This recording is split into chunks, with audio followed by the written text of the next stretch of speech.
तो ये सब संसार में जो कुछ भी हो रहा है, इसमें अपनी विशिष्टता का अभिमान करना अल्पज्ञता है, नासमझी है।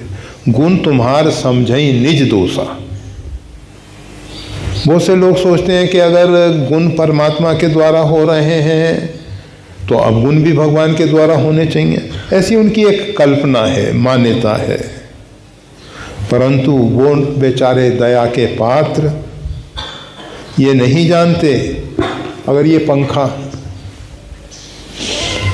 सही स्थिति में चल रहा है तो ये विद्युत, बिजली, इलेक्ट्रिसिटी उसके द्वारा चल रहा है, और अगर इसमें कुछ खड़खड़ हो रही है तो वो उपकरण की, वो बिजली की नहीं है। इसी प्रकार से अगर हमारे द्वारा कोई सद्कार्य होता है, हम सही रास्ते पे चलते हैं, तो वो परमात्मा का है। और जो उसमें हमारी भूलें होती हैं, त्रुटि होती हैं, वो उपकरण अर्थात शरीर की, और शरीर के अंदर रहने वाला जो सूक्ष्म शरीर है, मन, बुद्धि, चित्त, इनकी भूलें होती हैं। उस सूक्ष्म शरीर में जो घटित होता है वो स्थूल शरीर में लक्षित होता है। पहले सूक्ष्म शरीर में होता है। आप गीता पढ़े हैं, अर्जुन को भगवान ने दिखा दिया कि भीष्म, द्रोण, कर्ण इत्यादि सब मेरी दाढ़ में चिपके हुए हैं, खत्म हो रहे हैं। मैं इस समय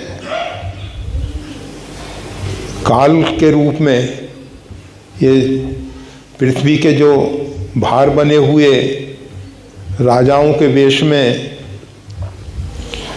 आतंकवादी हैं, अर्थात आसुरी प्रवृत्ति वाले लोग हैं,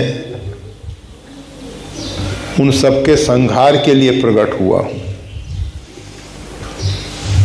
भीष्म, द्रोण खड़े हुए हैं सामने और भगवान दिखा रहे हैं कि काल रूप में परमात्मा उनका भक्षण कर लिए।